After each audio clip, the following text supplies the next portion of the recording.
Bom, estamos aqui em mais um episódio do nosso podcast animal. Eu sou o André Vulcão, médico veterinário, apresentador deste programa. Hoje a gente recebe o Renato, Major Renato, para falar um pouco sobre a atuação de veterinária em equino. Né? Deixa você se apresentar. Bom, meu nome é Renato Fonseca, sou médico veterinário da PM, oficial que presta apoio à cavalaria, especializado na medicina de equinos. Então, fico exclusivamente no cuidado dos animais da cavalaria. Então, hoje a nossa conversa aqui vai girar em torno dos animais, dos cavalos, certo? Lá você estava me falando que são 3 veterinários, né? Que mexem com cavalos, nós somos 3, e 2 oficiais que trabalham com cães. Mas no total 5, mas com equinos nós somos 3. São quantos animais lá? São 207 animais. 17? 207, pontualmente. É um número até um quantitativo razoável para mexer, dá um pouco de trabalho.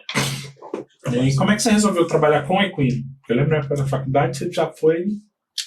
Você não falou, nós somos colegas, nós estudamos juntos. Não, eu sempre quis mexer com cavalo, desde antes da faculdade, então é algo extremamente natural para mim, certo? Eu não fui direcionado na faculdade para grandes, fui direcionado para equinos especificamente, né? E saí da faculdade trabalhando no campo e apareceu essa oportunidade de entrar no serviço público, algo que realmente encaixava com a minha vontade. Deu certo, entramos, eu e um colega, e estamos lá até hoje, construímos carreira e está tudo indo muito bacana, muito bem. E lá vocês têm uma demanda muito grande na questão dos animais de cuidados, que são muitos animais, né? E quais são os maiores problemas que vocês enfrentam lá com esses animais? Olha, André, para ser uma unidade de cavalaria, a gente tem que fazer um ciclo de cuidado completo. Então, a gente tem um manejo básico bastante eficaz. Então, nós não temos grandes problemas como se fosse um hospital comum, tá certo? Primeiro que a gente tem que fazer aquela parte de sanidade, a parte preventiva, vacina, vermífugo, cautela de casco e tudo mais. E a partir disso daí, a gente está preparado para resolver as intercorrências que acontecem. Claro que onde você tem 207 animais, existe uma dificuldade inerente de manejo, principalmente no que tange a imprevisibilidade do emprego do animal. Quem não sabe vai aprender que o equino gosta de rotina, e numa unidade de cavalaria nem sempre a rotina é possível. Às vezes precisa de ter uma tropa demandada e ela vai ficar na rua até determinado momento. E às vezes a gente tem algum problema decorrente disso daí. Fora isso, o animal embarca e desembarca em caminhão, às vezes acontece algum evento traumático, a gente precisa de interceder.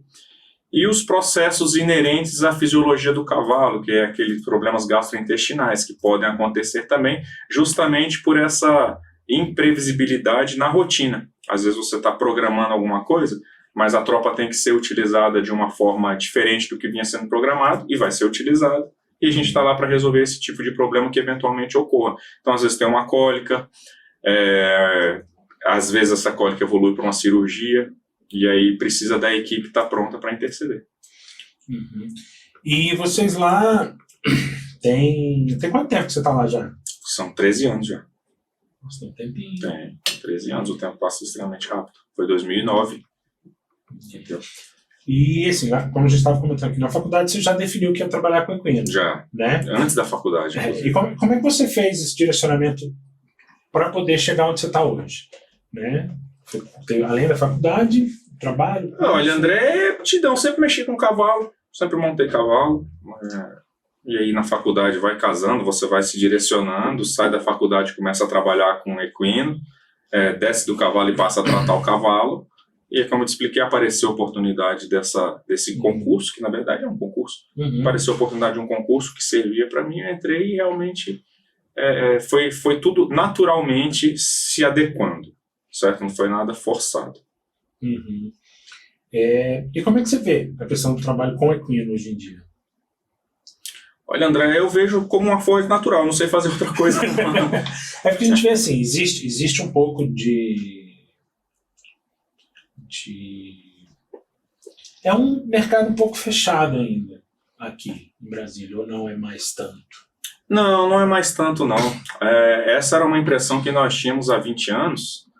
Até não era nenhuma impressão, era a realidade, porque não existiam médicos veterinários formados na cidade, vinham todos de fora. e acabou que quem chegou ocupou o espaço, certo? E aí tinha-se a impressão de que esse espaço estava engessado, fechado. Mas, na verdade, com a formação dos médicos veterinários, com a formação gradual dos médicos veterinários, foi vendo que esse espaço ele era aberto. Então não é fechado não, acredito que ele exige uma demanda, exige uma qualificação, mas ele não é fechado não. O que não pode é a pessoa chegar despreparada, crua e tentar buscar um resultado que ela não vai ter condição de êxito não. Mas ele não é fechado, eu acredito que essa seja uma interpretação de 20 anos atrás, certo? Ele melhorou bem. Como eu tô mais na área de pequenos, eu fico meio... assim, o nosso campo de veterinário ele é bem diverso, né? Você, por exemplo, você nunca atendeu um cavalo na vida e eu nunca atendi um cachorro. E temos a mesma profissão. Sim. Entendeu? Sim. E qual foi assim, a maior dificuldade que você viu até na própria formação e tudo? Porque a gente sabe assim, pelo menos lá no UNB a gente tem muita sorte que a gente tinha uma gama de matérias bem variável, né? Mas hoje em dia a gente não tem algumas faculdades que não tem essa variação que nem a gente tem hoje, né? E como é que você vê essa questão de quem está querendo trabalhar com equinos? Qual seria a melhor possibilidade? Estágio? Você me perguntou da dificuldade e agora a gente derivou para essa opção aí. É o seguinte, nós, naquela época, a gente tinha uma grande vantagem e uma grande desvantagem. E era a mesma coisa. Era a imaturidade da faculdade. Nós, alunos e os professores todos éramos recém-chegados na faculdade. Então, a gente foi... Eu sou da 4ª turma e eu sou da quinta. Exatamente. Então... E nós fomos impelidos, alunos e professores, a seguir junto e fazer o caminho. Não tinha nada, certo? Então, essa era uma dificuldade, mas ao mesmo tempo era uma facilidade. Hoje em dia, já existem parâmetros que têm que ser seguidos para o aluno poder chegar onde ele quer chegar. E justamente chegar nesse parâmetro que é o problema. Hoje, a formação ela está um pouco comprometida. Nesses 2 últimos anos, eu tenho recebido muita demanda lá de aluno que passou os últimos anos, os anos da clínica, da cirurgia, enfim, o arremate do curso tendo aula dentro de casa. Certo? A aula prática dentro de casa é algo que realmente, assim, eu não queria usar o termo impossível, mas não tem outro. Entendeu? E aí eu vejo que essa formação ela ficou bastante precária para esses alunos desses últimos 2 anos e meio, né? 20, 21 e metade de 22. Então esse é um percalço que eu vejo que eles vão ter que tirar algum artifício para poder resolver, certo? Se a pessoa é nova, existe uma possibilidade, continua o curso. Se a pessoa já está mais adiantada, eu não sei como ela vai ter que resolver isso na faculdade, certo? E aí agregada a formação, que às vezes ela está deficiente porque o professor ele também não está extremamente adequado ao sistema de faculdade hoje, ele tem que dar várias matérias, o professor da clínica ele faz a cirurgia, ele faz situações diversas que eu acho que não é o ideal. E são situações pelas quais nós dois não passamos. Nós tivemos um negócio muito bem definido desde o início, como você falou, as matérias. A gente, mesmo que no começo parecesse que era uma situação um pouco diferente do que a gente estava acostumado, mas tinha um professor que era só para clínica, outro que era só para cirurgia, outro que era só para parasitologia. Estou dando aqui exemplos fáceis para todo mundo entender, mas... eu acredito que esses sejam os 2 problemas, os parâmetros que hoje o aluno tem que seguir e a formação que ficou precarizada nesses 2 últimos anos. E acaba que essa vivência prática ela é essencial, né? Ela é fundamental. E aí, você falou de estágio, eu acho que é importantíssimo. Mas se o aluno não tiver uma base teórica, se a base não tiver firme, ele não consegue resistir à primeira demanda dele. Então, a gente tem que interpretar as coisas no seu devido horário. O estágio é importantíssimo, mas a base teórica ela tem que ser sólida, ela tem que ser bem sedimentada. E isso é faculdade, é estudo, isso é individual, certo? O estágio ele vem para poder arrematar isso daí. Lá na cavalaria vocês, como você falou, trabalham por demanda, não é isso lá, os animais? Quando tem como é que eu vou dizer? Quando tem a necessidade de mandar os animais para o trabalho. Mais ou menos. Vamos lá. Deixa eu esclarecer algumas coisas aqui de cavalo e de cavalaria. Nós lá, a veterinária, nós somos um quartel administrativamente independente da cavalaria, certo? Nós só estamos localizados fisicamente dentro da cavalaria, certo? Então nós prestamos um apoio sanitário, logístico em alguns pontos para eles, mas nós não somos a cavalaria, certo? Vocês, na verdade, são um serviço de veterinária. Exatamente, certo? Então, essa parte de ordem de serviço, aplicabilidade operacional do equino, isso é com a cavalaria. Eu consigo, como eu estou lá dentro há 13 anos, eu consigo te exemplificar como que isso acontece, certo? Mas não é uma alçada minha lá dentro, mas tem animais que saem rotineiramente para a rua, certo? Que são aqueles chamados rondas ostensivas montadas. É aquele que vocês conseguem prestar atenção que de vez em quando ele está passando perto da casa das pessoas, certo? Existe o choque montado. Choque montado é aquele que trabalha sob demanda nas manifestações, reintegração de posse, desocupação de terreno. Essa é uma... O serviço mais bruto. Não, é especializado, não é mais bruto. É apenas diferente. Quer dizer que quando você é mais bruto, sim, quando é mais... precisa ser algo mais incisivo. Não, assim, é incisivo do ponto de vista que pode haver um confronto, certo? Mas, assim, eu não acredito que ele seja mais bruto ou não. Eu acho que é apenas uma aplicação diferente do animal, certo? O choque montado, inclusive a nomenclatura hoje mais moderna, ela diz que é controle de distúrbios civis, certo? Essa é uma tropa aquartelada que, sem aplicação prática, hoje não tem ordem de serviço, esses equinos, esses policiais, eles permanecem no quartel, sendo demandado a qualquer momento. Agora, quando já tem na véspera uma ordem de serviço, por exemplo, apresentar às 7 horas da manhã, no 26 de setembro, porque está tendo uma manifestação e a pista, a BR, foi fechada e precisa de negociação e o choque montado, eles já se direcionam para lá. Isso sob demanda. Agora, na rotina, todos os dias, de domingo a domingo, existem as rondas ostensivas montadas que trabalham o período da tarde e o período da noite. São esses que a gente vê nas quadras, nas cidades satélites. Esse sai rotineiramente, certo? Então é uma diversificação da atividade de policiamento montado, certo? Um ostensivo e o outro um pouco mais repressivo. O ostensivo ele é preventivo e o outro um pouco mais repressivo, o outro um pouco mais para confronto. Mas como eu te disse, isso aí é doutrina da cavalaria. Eu estou conseguindo exemplificar para você porque eu sei, eu sei como é que funciona e inclusive eu sei os animais, nós usamos esse para um, esse para outro. Tem animal que consegue fazer as duas vertentes. Esse animal também é selecionado pelo tipo de comportamento que ele tem? Ou... Com toda certeza. Na verdade, quando a gente compra o cavalo, e aí agora a gente, porque é cavalaria e veterinária, juntos para fazer... Então, essa seleção dos animais, vocês entram... Claro, essa parte de comportamento animal, sanidade animal, isso é missão principal do médico veterinário. É por isso que nós estamos lá dentro fisicamente. O quartel é lá dentro. Para você ir na veterinária, você tem que entrar na cavalaria e lá dentro é um quartel. Certo? E esses animais são comprados e eles são comprados domados apenas, mas eles não são comprados trabalhados para ser um equino de policiamento.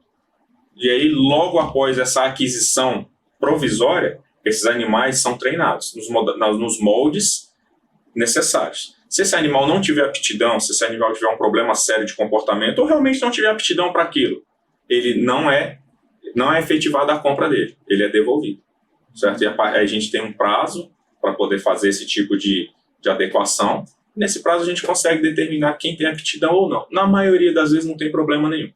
Na medida em que aquele estímulo ele passa a ser rotineiro, o animal encara aquilo como uma certa naturalidade e ele não tem muito problema. Como você falou, o cavalo precisa de uma certa rotina. Rotina, exatamente.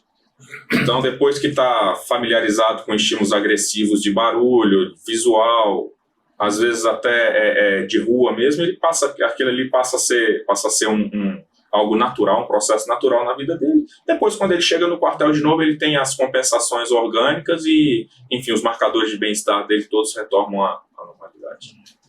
E lá vocês têm toda uma estrutura de hospital, tudo para atender esses animais? Temos sim, uma estrutura hospitalar básica que atende a nossa demanda. Aliás, ela atende mais do que a nossa demanda, só que ela não pode ser aberta ao público, mas ela fica alguma parte do tempo subutilizada, mas quando ela está lá, ela está para atender os nossos animais, sim. São muitos animais, né? São muitos animais e em Brasília, diferentemente de outros estados, nós não temos essa gama de hospitais veterinários privados que poderiam nos suprir aos moldes dos hospitais de cães. Por exemplo, o hospital de cachorro é muito mais fácil, você pega um cão, você coloca numa viatura e leva ele para onde você quiser. E isso hoje, nessas modalidades de convênio, parceria público-privada, até de contratação por licitação, é bem prático, porque a Polícia Militar não precisa de ter um hospital canino. Ela pode utilizar o do particular mediante contrato. Isso é algo que a administração pública hoje permite tranquilamente. Permite não, estimula. Certo? É muito mais vantajoso eu fazer sob demanda do que eu construir um hospital para ficar subutilizado. Agora, para cavalo não funciona bem assim, certo? Porque a própria logística do cavalo é difícil. É mais complicado. Muito mais. Assim, eu preciso de um caminhão para levar um cavalo para o hospital, certo? E se o aparelho de anestesia do hospital privado estiver quebrado, eu vou ter um no DF, então eu não posso me dar o luxo de depender.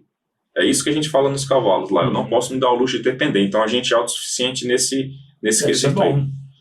É bom. Claro que seria melhor se esse hospital fosse mais bem utilizado, certo?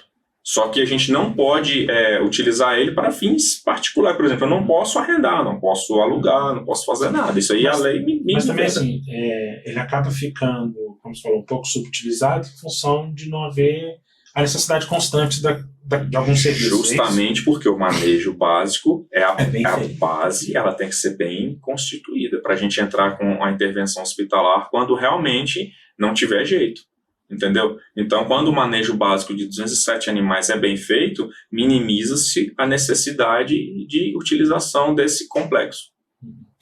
Então, esse manejo básico sanitário são as vacinas e fazem exames periódicos? Assim, você falar que é vacina, exames periódicos, assim, isso é uma parte, né? É uma parte. Claro que alimentação. Sim, alimentação equilibrada, bem-estar, manejo de casco, casqueamento, ferrageamento rotineiro, que é algo que o pessoal de pequenos animais não está muito familiarizado com isso. Controle sanitário das doenças que provocam impacto direto na tropa, exemplo, anemia infecciosa equina e mormo.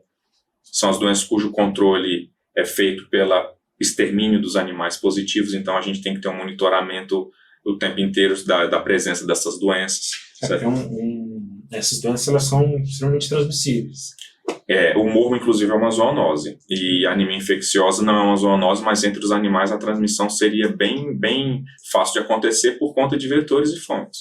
E aí isso poderia ser um prejuízo considerável para todo... O impacto é grande, não só imediato, porque o animal teria, por força de lei, que ser exterminado, mas porque a cavalaria é uma propriedade cadastrada na Secretaria de Agricultura, ela ficaria interditada para trânsito de animais. Então, a cavalaria ficaria proibida de sair. Exatamente. Aconteceu em outros estados, é ruim, mas a gente não tem que varrer a sujeira para baixo do tapete, não. Aconteceu em outros estados, um surto de uma doença dessa na cavalaria, e para evitar que se pegue em todos os animais do estado, fechou-se a cavalaria. Certo? Fecha-se por um período. Fecha-se por um período até fazer o vazio sanitário, repete-se os exames, estando tudo negativo, só que o período mínimo é 60 dias. Então são 60 dias... Os animais parados. Sem policiamento. Ou seja, o policial montado ele ia ter que sair de viatura, de moto, enfim. Sem contar que esses animais, sem poder sair também, eles acabam perdendo um pouco daquele condicionamento. Isso não seria algo fácil de contornar, porque dava para trabalhar interno, né? A lei diz que dá para trabalhar interno, que a gente não poderia realmente estar na rua. Mas o animal também perde aquele hábito do estar na rua, daqueles estímulos. Talvez os 60 dias seja pouco para todos, mas alguns animais certamente vão ter uma dificuldade de adaptação, certo? Principalmente animais que estejam há menos tempo. Ou aqueles que precisam de uma reciclagem mais constante, porque você sabe que o cavalo é individual. Tem animal que tem um certo tipo de temperamento e personalidade, outro tem outro tipo de temperamento, outros são mais quentes, outros são mais plácidos, mais estoicos, mais subjacentes. Cada um tem um jeito. E tem que saber trabalhar com todos eles. Exatamente. E lá, como você falou assim, vocês têm muito problema com cólica ou não? Não, no passado tinha. Antes da equipe ser composta dessa forma como é hoje, era um veterinário sozinho. Então era uma equipe de um é algo extremamente delicado de se manejar. A pessoa fica limitada pela natureza do serviço. O que uma equipe de um faz? Muito pouco, certo? Então as cólicas com certeza eram mais frequentes.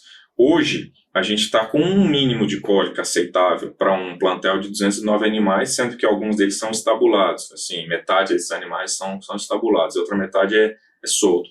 Então, hoje, o problema minimizou. Porque esses estabulados têm uma tendência maior. Tem uma tendência maior.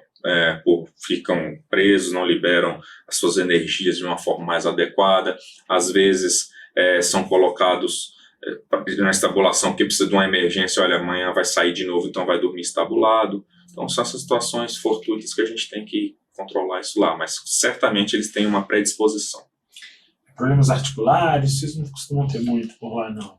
Assim, não costumamos ter muito porque os animais trabalham em escala. Então, quando a gente faz um paralelo entre o animal militar e o animal civil, a gente consegue respeitar um período de descanso muito maior, sendo que eu tenho um N de cavalos maior para poder disponibilizar. Consegue ter uma rotatividade. E o animal civil, não, ele é o animal de esporte da pessoa. E esse manejo esportivo, ele é extremamente concorrente com a sanidade articular.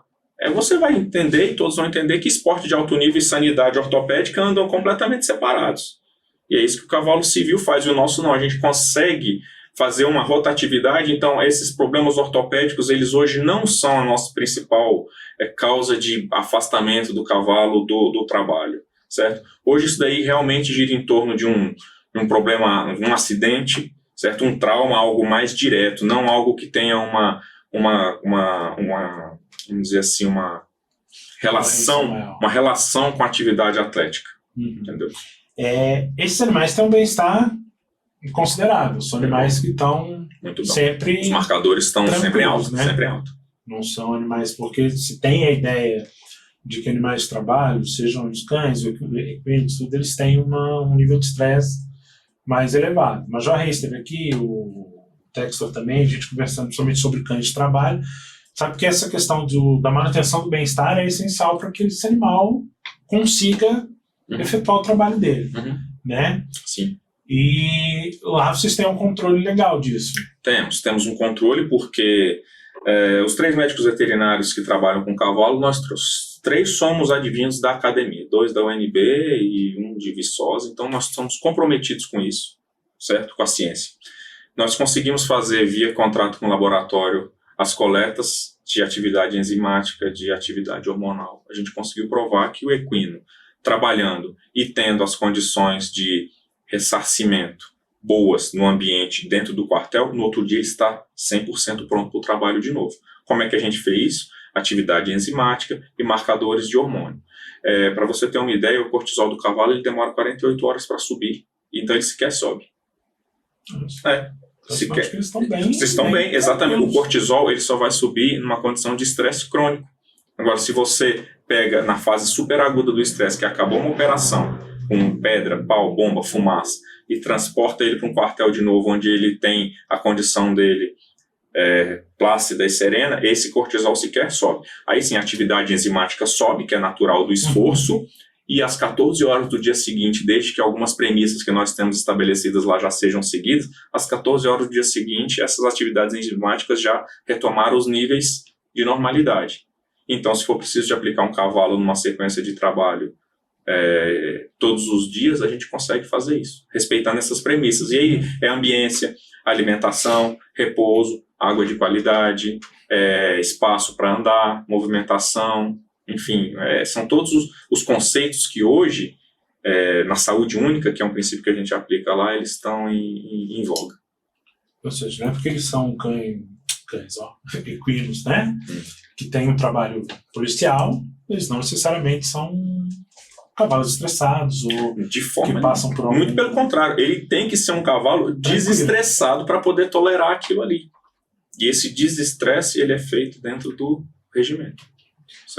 E o fato de vocês... esses animais que ficam estabulados, são sempre os mesmos ou eles alternam?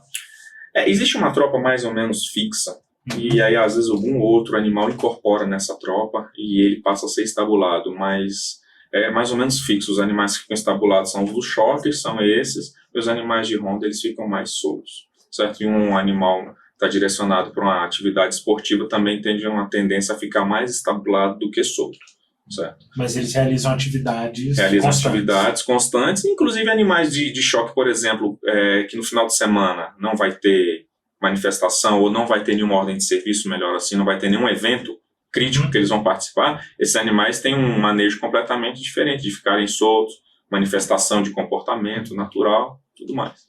Então eles têm todo a questão do... A gente estava falando aqui do bem-estar mesmo, eles não são única e exclusivamente para... Quando eu digo assim, única e exclusivamente, é que eles não estão... Eles vão para o estado, sai, trabalha, volta, sai, trabalha, volta. Eles têm momentos em que ele tem um lazer. Tem que ter, é fundamental. Inclusive, dos marcadores que a gente tem mais forte lá é a longevidade dos animais. Claro que já são animais que não trabalham mais, e também isso é a idade presumida, que no passado não se comprava animal registrado, mas eu tenho animais lá de 28, 29 anos. Nossa. Longevidade. Tem manejo alimentar, tem manejo sanitário, tem espaço para soltar, não falta remédio, não falta medicação.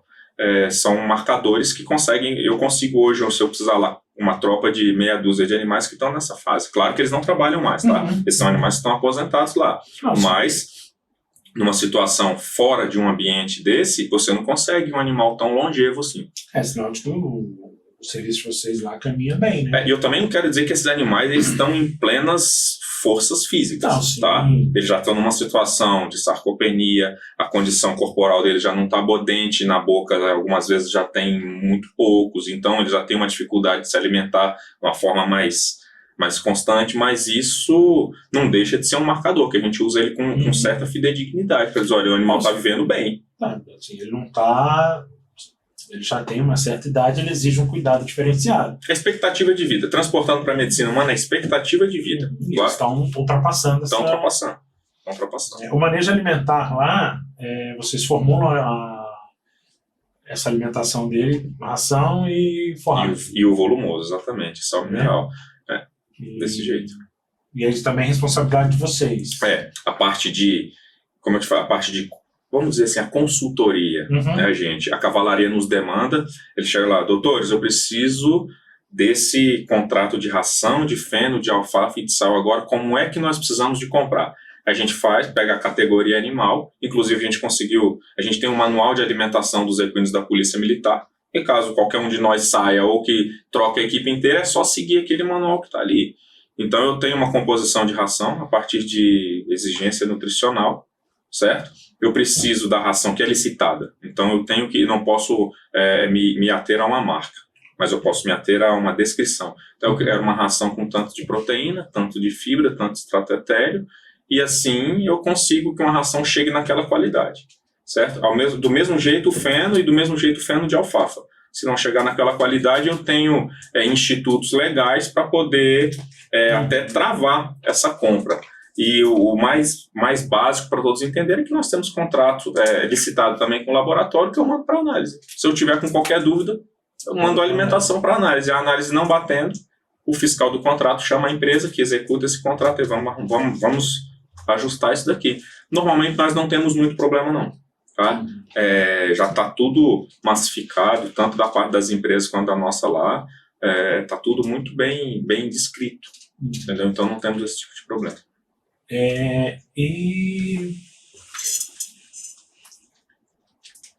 Como é que vocês falou na questão da seleção, né? Que a gente quando você comentou a questão dos animais, como é que vocês fazem essa seleção de quais animais serão adquiridos? Qual nome vocês têm? Matrizes para reprodução? Vamos lá. Por enquanto, essa é uma questão. Adquirem o animal. Hoje esses animais são comprados, certo? São comprados. Quando nós chegamos, eu falar sempre nós, eu e o restante da equipe. Eu falei que era uma equipe de 1, de repente essa equipe virou 4. Né? E o chefe aposentou, então voltou para 3. Mas por um tempo ela foi composta, com toda certeza, e ela foi composta por 4 profissionais. Existia a criação, certo? Eram matrizes de raças variadas, mas apenas não tinha garanhão, então tinha que ou pedir emprestado, ou alugar, uma situação extremamente, vamos dizer assim, desagradável, certo? E essas matrizes eram cada uma de um padrão. Então nascia cada potro de um jeito, seguindo o padrão da sua mãe. E aí o que acontece? A criação de potro, ela é trabalhosa, certo? Ela exige uma tecnologia, uma medicina que nós temos condição de fazer, mas ela exige instalações. Eu não posso misturar categorias animais diferentes. Você é de pequenos animais, sabe que a área de parto de canil é outra. Eu não posso misturar com um cachorro adulto. O que agride um potro não agride um cachorro adulto, ou um cavalo adulto que agride um cavalo adulto, não agride um potro, que eu estou dizendo em termos de patógenos, certo? Então a criação era extremamente complicada, certo? Por conta disso, nós tínhamos lá 20 éguas parindo por ano, e aí eram 20 potros, e aquilo não obedece cerca, não obedece comando. O cavalo adulto é um animal bem tranquilo de mexer, mas o potro não. Fazendo um paralelo, é uma criança, certo? Então, doença dos adultos, a gente tinha que monitorar para não pegar no potro. Às vezes pegava, tinha um que vinha a óbito, a gente tinha que atestar isso tudo. E tinha um outro problema muito sério, que ninguém pensa, é a conta. A gestação de uma égua são 11 meses, 10 meses e meio. Nesse período, ela está afastada da rua. E um potro, ele está pronto para trabalhar com 3 anos e meio. 3 anos e meio mais 1 ano de gestação são 4 anos. Não, 4 anos e meio um animal para ficar pronto. Até tá. Não, porque totalmente pronto. A mãe com 4, 5 meses desmama, ela volta para o trabalho normal. Mas eu estou dizendo a criação de um equino. E se nesse meio tempo houvesse um acidente, esse animal não resistisse? O prejuízo já estava. Você tem ali quase 1 ano da mãe. Mais 3 3 de alimentação, medicamento e tudo mais, certo? E se esse animal sofresse um acidente e não morresse, mas ficasse inválido e sequer desse para o trabalho, o prejuízo estava ali. E esse animal é um bem público. Então essa é uma conta que nós sentamos e falamos, peraí, é complicado de se criar animal. Então vamos comprar, certo? E aí foi feito um estudo, certo? E com verba que foi destinado para a Copa do Mundo, isso em 2014, foi feita a última grande aquisição de 100 animais, certo? Para poder suprir essa necessidade. E esses animais, como eu lhe expliquei, eles chegavam mansos apenas. Então era feita uma análise sanitária para ver a pruma, enfim, todos os quesitos sanitários, certo? Que a gente viu. E a partir da aprovação sanitária, esses animais iam para os testes funcionais.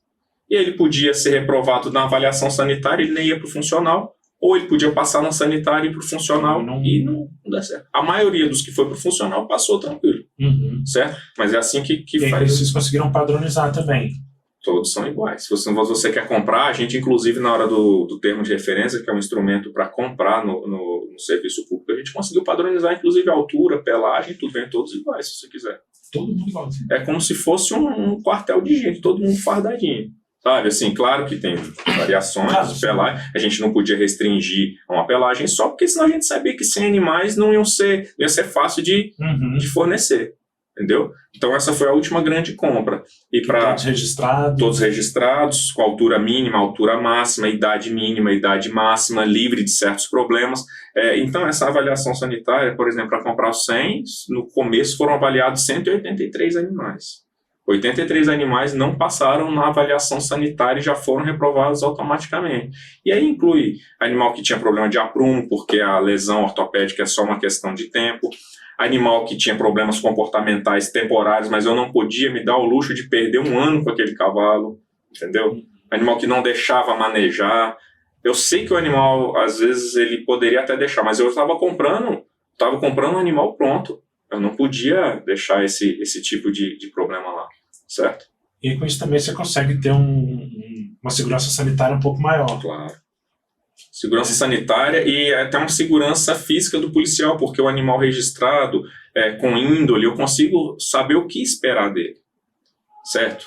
Então, o animal mestiço, o problema não é que ele é um mau animal, é que eu não sei o que esperar do mestiço, eu não sei para que tipo de comportamento ele vai puxar.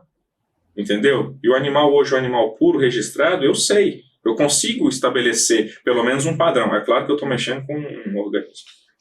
Você sabe dizer que ele vai seguir aquilo ali, mas tem pelo menos um norte. É o paralelo que eu faço com os cães. Se você olha um labrador, se você olha um doberman, você consegue determinar qual tende a ser mais manso e qual tende a ser mais agressivo. Variações individuais podem acontecer que o doberman seja extremamente manso e o labrador agressivo. Concorda? Só que eu tenho uma noção do que esperar. Aliás, são todos da mesma raça. São todos da mesma raça, são da raça brasileira de hipismo, BH, no jargão. Um cavalo bem resistente. Um cavalo extremamente habilidoso, resistente, tem uma aptidão a atividades físicas, certo? Sendo ela de policiamento, de esporte, de tudo. Ele é um cavalo extremamente versátil, certo? É por isso que foi escolhido essa raça. E aí os índices sanitários de vocês lá são muito bons. Quais, por exemplo? Assim, no geral, vocês não têm muito animal afastado? Não, a gente tem uma tropa que, assim, está constantemente se afastando por um motivo de trabalho. Olha, esse animal deu uma dor no ligamento porque está trabalhando, afasta esse animal sofreu um acidente na rua porque, por exemplo, pisou num bueiro, situações fortuitas que podem acontecer. Mas, por exemplo, patologias que são controladas lá dentro, não essas por acidente.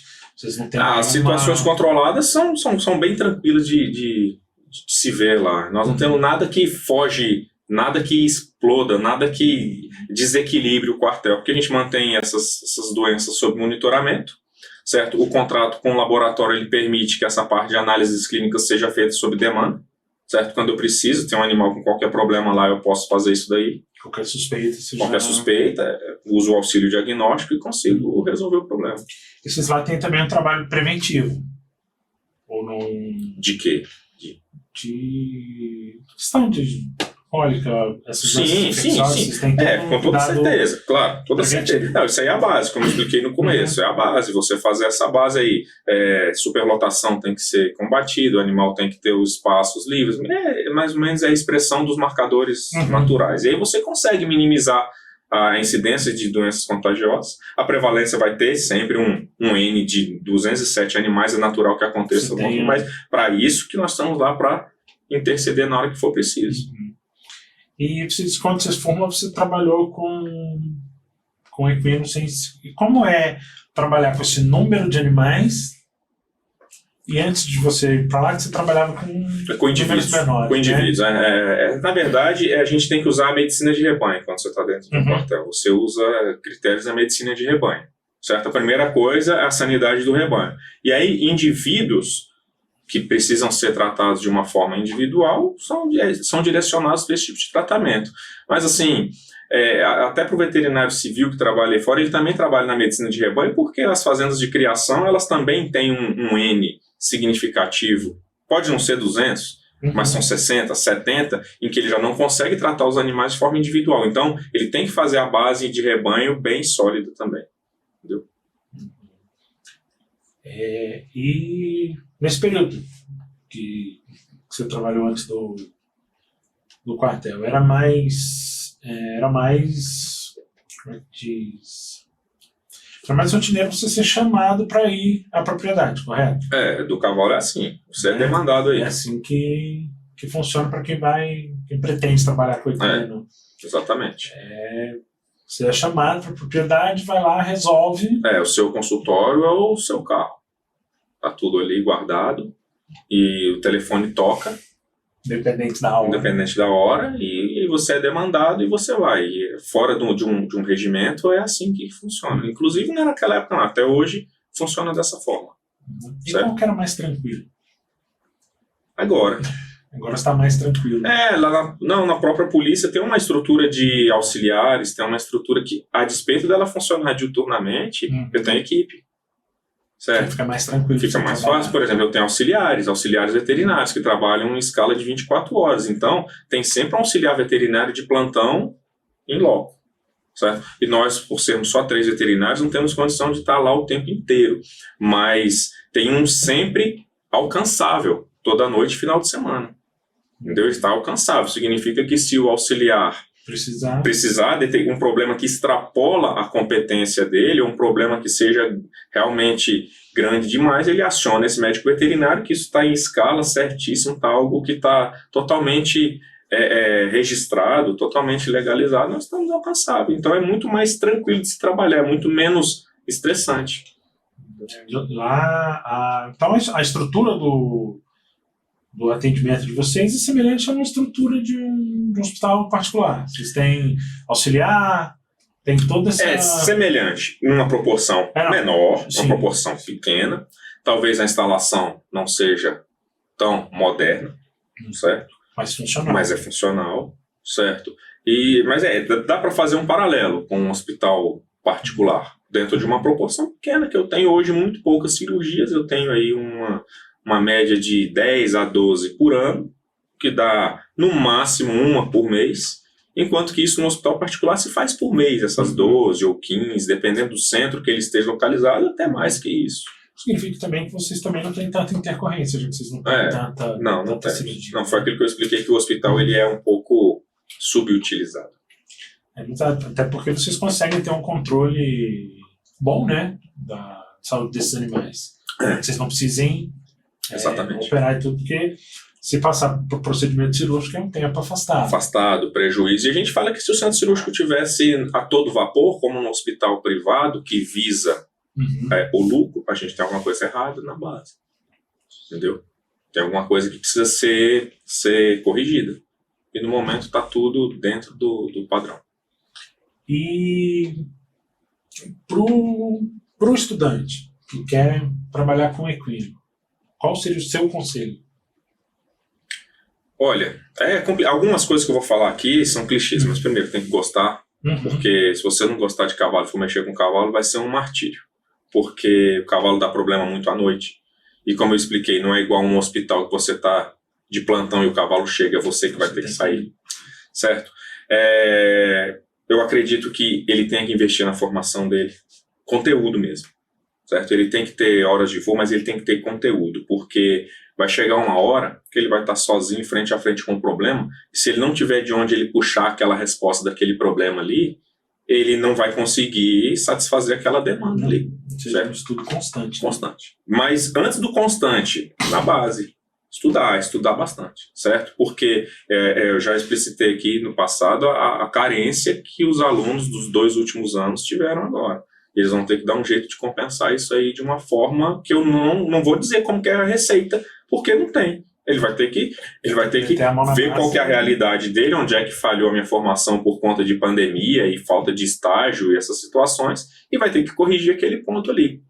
Tá certo? Então, meu conselho é o seguinte, é você estudar, se armar com seu conteúdo, entendeu? Você ter sempre ele na cabeça, assim, porque não adianta, você pode ser muito bom de serviço, você pode ter disponibilidade, física, você pode ter vigor para trabalhar, mas se você não tiver a resposta para aquele problema ali, você não vai conseguir resolver o problema, e a resposta ela está aí, é só você procurar ela. Ela está nos livros, ela está nos artigos, e aí, depois que essa base está lá guardada, aí você começa a fazer o estágio para justamente começar a aflorar aquele conhecimento. E você saber aquilo ali que você aprendeu, como é que você vai usar. Exatamente, porque você tem que... Não adianta você aprender a usar o que você não tem, mas você tem que ter, para na hora que eu sei que eu preciso puxar isso, eu sei onde é que ele esteja, agora eu sei usar. Isso é a experiência que dá, o estágio que dá, a convivência, sair, olhar, sujar o carro, ir para o meio do mato. É isso aí que faz. Mas você concorda comigo que você tem que ter isso guardado em algum lugar? Tem que saber de qual gaveta você vai puxar a informação. Exatamente. E aí que é o meu principal conselho, é que você tem que preencher esse vazio aí com conteúdo.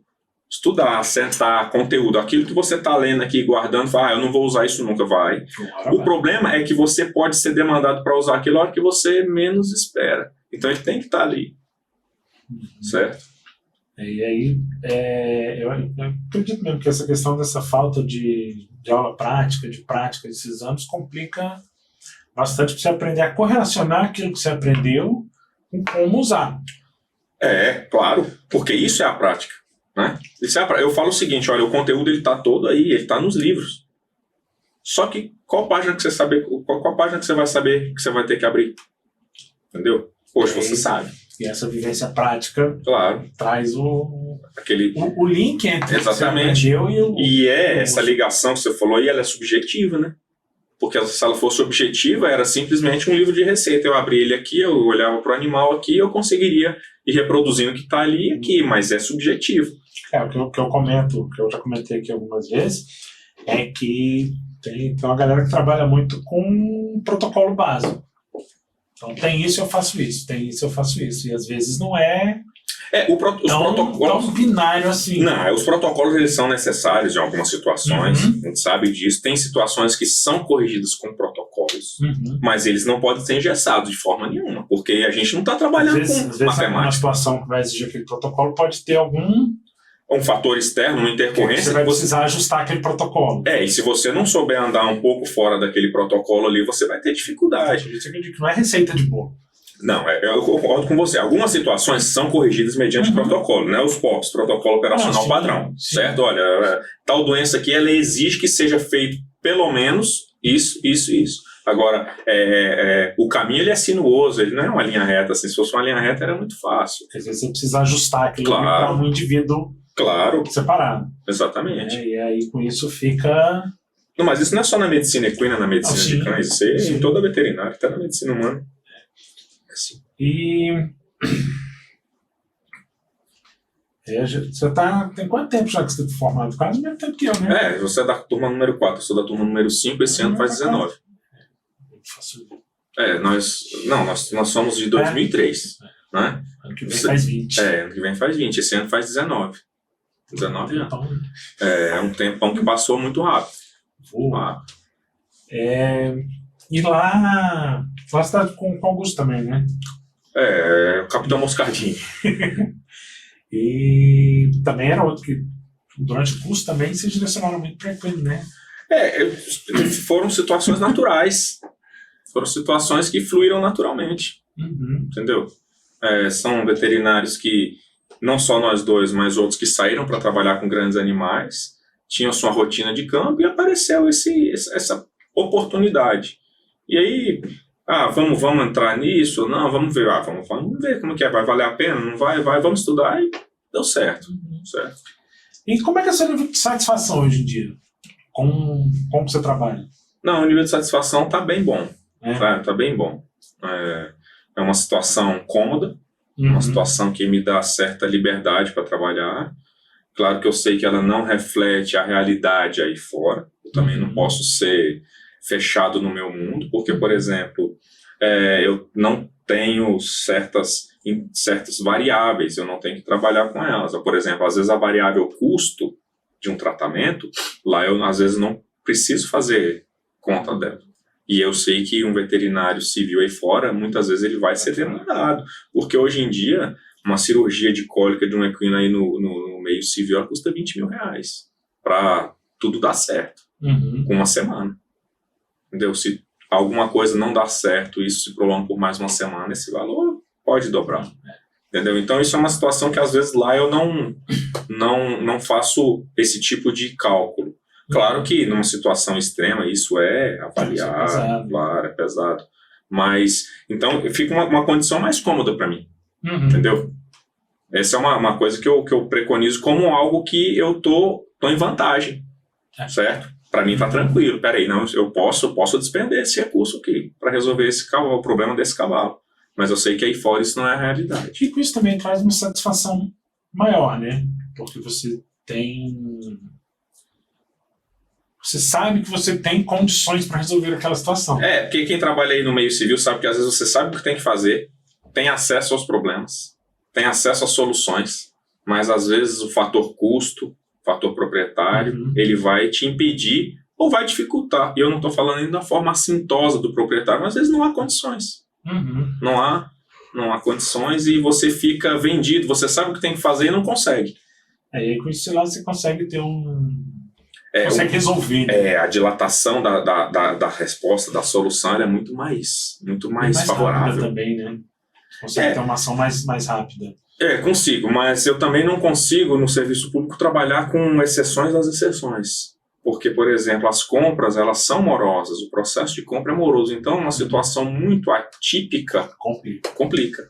Uma coisa que num hospital civil eu consigo fazer uma ingerência, olha, vamos comprar por aqui, por aqui. Lá não, lá eu tenho que respeitar o rito, certo? Faz parte do trâmite, não dá, porque, assim, a lei ela é nacional, eu tenho que respeitar. Certo? Mas vocês têm uma estrutura boa lá. É para isso que serve a estatística. Você sabe quantos acontece por ano? Então, por ano que vem, vamos preparar. Eu já estou preparado, porque as compras lá são anuais. A previsão é para o ano que vem. Então, o que eu estou executando hoje, eu planejei ano passado. Ou ano retrasado. Entendeu? Então, não adianta, eu quero que semana que vem, tanto tal medicamento, tal e tal equipamento. Nem se iluda com isso, que não é assim que vai acontecer. Qual a estatística sua de tal doença? Eu preciso de tal medicamento. Acontece em tantos casos por mês, acontece em tantos casos por ano, eu faço a projeção e compro o ano que vem para os 12 meses. É assim. Então, a exceção da exceção, ela tem um tratamento mais dificultoso, mas dentro da estatística a gente consegue resolver o problema. Então acaba também que assim, que não só a questão da sanidade dos animais, você tem também essa parte meio que administrativa de saber o que ocorre, como ocorre e o que eu preciso. A gente faz toda essa parte. Fiscalização de contrato, gestão de... Não. Você não é só o veterinário. Não, na verdade, é só o veterinário, mas isso é função do veterinário também. Não, você me fala, mas na verdade, a gente brinca que quando a gente entra... Como veterinário. Claro que quando a gente entra numa falta de conhecimento dessas normatizações, a gente fica muito mais na assistência aos animais. E isso faz parte da carreira, certo? O tenente, ele entra e fica na assistência aos animais. Na medida em que ele vai evoluindo na carreira, ele vai adquirindo um conhecimento, a expertise para poder gerir o sistema. E aí sim nos é colocado a gestão de ata de registro, a fiscalização de contrato, a formulação de termos de referência para comprar, os pareceres, toda aquela questão que parece que ela é um apenso à veterinária, mas ela está totalmente amalgamada, porque se não fizer isso daí, não funciona. É a gestão veterinária, entendeu? Então, medicamento, eu vou comprar. Mas quem vai dizer qual que é o medicamento que eu tenho que comprar? O médico veterinário. Quem vai dizer a quantidade? O médico veterinário. Quem vai dizer o porquê? Porque tudo é justificado. O médico veterinário. O técnico que faz o TR, ele simplesmente adequa isso à normatização, à forma. Mas o quesito profissional, o quesito técnico, ele é que é o maestro da condução do processo. Então, hoje, a gente faz isso daí, nós 3 oficiais veterinários lá, a gente faz isso daí, essa parte de descrever alimento, descrever medicamento, justificar o porquê. Olha, tem que estar aqui tal ponto, a empresa não entrega, a gente tem que notificar porque está tendo um problema aqui, ou precisar dessa vacina e por que você não entregou, entendeu? Isso aí tem todo um arcabouço jurídico que nos dá apoio. Certo? Olha, eu tenho que seguir tais e tais e tais normativas. Isso daí. Então, hoje, a gente faz um serviço duplo, que é a assistência aos animais e essa gestão da unidade, certo? Da unidade policial militar. Que é algo que a gente sai meio cru da faculdade, né? Que totalmente gestão cru. Totalmente. Zero. Totalmente cru. A gente tem que aprender isso a duras penas, na marra. Sai totalmente cru. Eu acho que algumas faculdades hoje já conseguem corrigir isso daí com certas matérias, colocando uma matéria, mas mesmo assim é uma matéria de 6 meses que não consegue te ensinar o que você vai usar para os seus 30 anos, 40 anos de atividade profissional, certo? Mas eu concordo com você, se cabe aqui um comentário, é que as faculdades tinham que ensinar a gerir uma clínica. Eu acho. Quanto é que custa uma agulha? Quanto é que custa uma seringa? O veterinário não sabe. Mas isso é algo que eu já abri mão de tentar discutir, pelo menos no pessoal de pequenos. O povo não sabe nem precificar o seu próprio serviço. Porque ele não sabe quanto custa. Ele não sabe que eu posso pagar a agulha mais barata aqui, mas o meu aluguel é mais caro do que o do outro lá, que cobra X numa consulta, então como é que eu vou cobrar o mesmo X se o meu aluguel é mais caro? Então ele não sabe fazer essa gestão de juntar todos esses gastos e definir quanto ele vai cobrar. Né? Assim como, lá no caso de vocês precisam buscar preço. Nós somos obrigados a buscar preço. Vocês têm que buscar o melhor preço que se adeque. Mas aí, agora também cabe um outro comentário. Aí tem a parte de pregão para isso. Né? O pregoeiro é homologado para isso aí. Certo? Mas vocês ficam com uma noção um pouco melhor também de... Até porque, por exemplo, se você me perguntar hoje quanto custa 1 quilo de ração, 1 quilo de feno, eu te digo pontualmente quanto é que custa para mim lá. Quanto é que custa uma seringa, uma agulha, eu te digo quanto é que ela saiu em centavos. Entendeu? Isso eu consigo ver porque eu tenho isso tudo documentado, certo? Agora, eu tenho também essa equipe toda de apoio, que não é para mim, na veterinária da polícia inteira, que faz essa aquisição, entendeu? Que são assessores técnicos jurídicos, falou, esse pregão aqui ele pode acontecer nesses modos, porque está tudo 100%. E aí o pregoeiro, que é o profissional formado para isso, ele faz o leilão ao contrário, né? Quem oferece o mais barato vai. Mas você tem essa noção de gestão... Eu acabo pegando um pouco. Mais firmada do que... mais sedimentada. Eu sei exatamente... Você foi pegando na marra. A rotina. E aí faz um curso, a polícia nos franqueia um curso, você tem um apoio, tem sessões que resolvem isso, você está com dúvida, vem aqui, vamos Isso conversar. é muito bom, né? É bom demais. Porque é uma ajuda bom demais. Absurda, né? Me facilita a vida, eu não posso esconder isso, não. É por isso que eu te falei que é mais tranquilo do que eu estar aí tendo que fazer isso tudo. Tendo que fazer, por exemplo, imagina o veterinário atender telefone, fazer compra, fazer o atendimento, prescrever, acompanhar, fechar a conta e fazer essa gestão. É isso que acontece hoje no meio civil. Acaba que você tem esse conhecimento da gestão para poder administrar ali, mas não acaba sendo um peso. Você ter que, né? Você tem... Não é um peso. Eu entendi, não é um peso. Às vezes me toma muito tempo fazer isso daí, certo? Às vezes me toma muito tempo e eu tenho que estar monitorando sempre para a assistência não ficar descoberta, mas não é um peso, não. O problema é que nós não somos formados para isso. Então, às vezes, eu tenho que me debruçar num contrato 4 dias seguidos para poder ver onde é que tem um problema, aquilo ali, e isso é desgastante. Porque nós não somos formados para isso, certo? Mas é necessário. Eu tenho que modular para a assistência não ficar descoberta, certo? Mas quando eu tenho a equipe de assistente para resolver grande parte disso daí, pelo menos para me direcionar, eu consigo fazer isso de uma forma mais célere. Isso é bom. Isso é bom. Me favorece. Acho que a gente conversou bastante sobre a questão em si, né? Queria agradecer a presença, de que eu acho que foi bastante esclarecedor em alguns pontos, né? Que fica meio...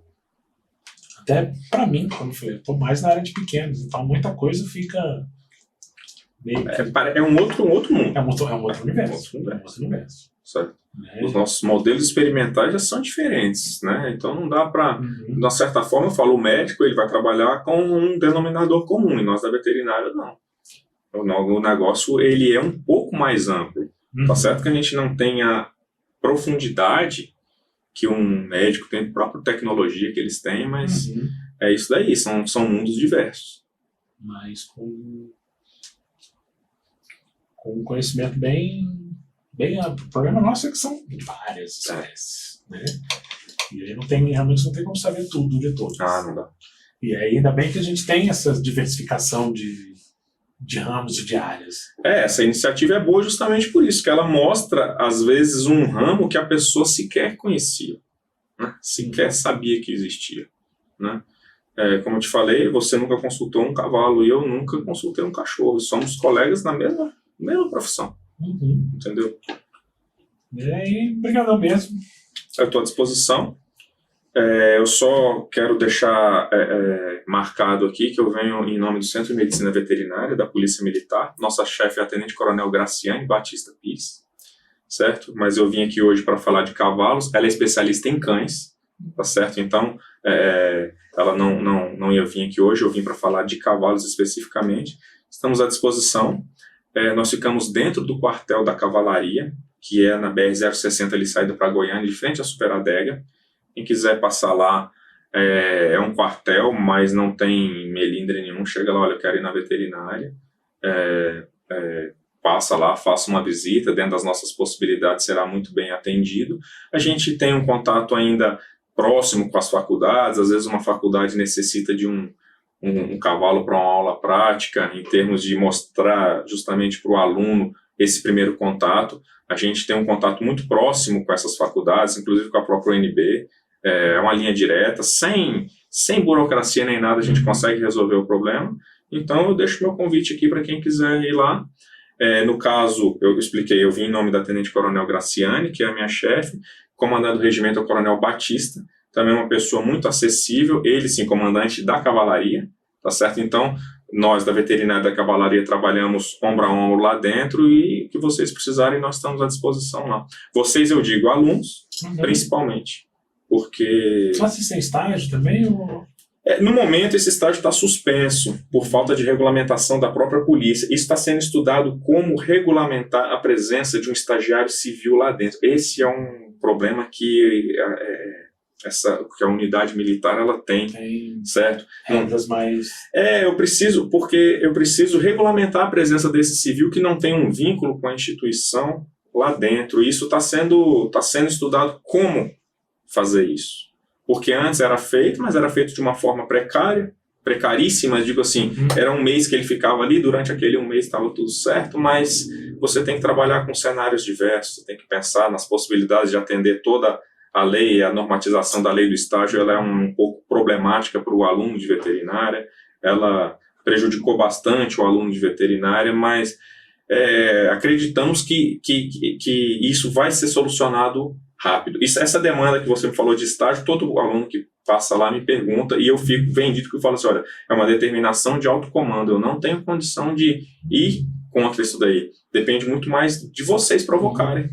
Eu espero que consiga se adequar de uma maneira... Legal.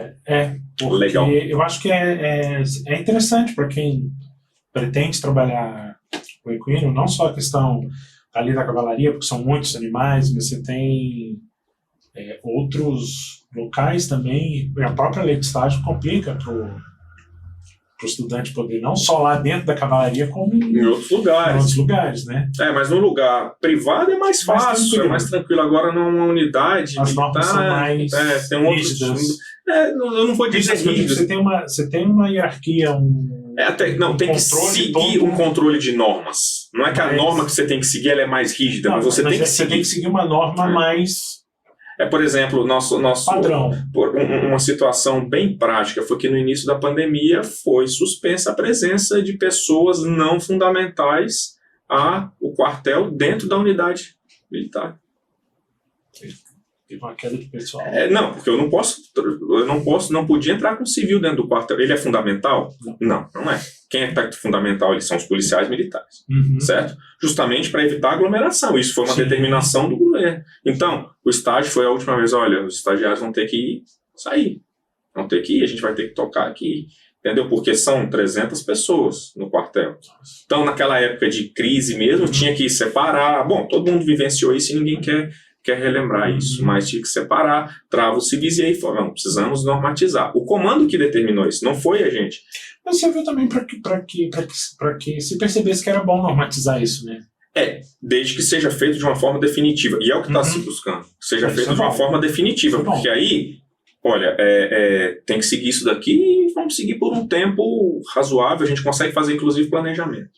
Né? Que é bom, facilita pra caramba. Claro. Aqui a gente conta com o apoio Plano B, vídeo, internet, marketing, se vocês precisarem, videoaula, vídeo institucional, a galera aqui consegue fazer. Pedir, obviamente, para a galera dar uma força, curtir, compartilhar, comentar, dar aquela força para nós, fortalece. E é isso aí. E até semana que vem.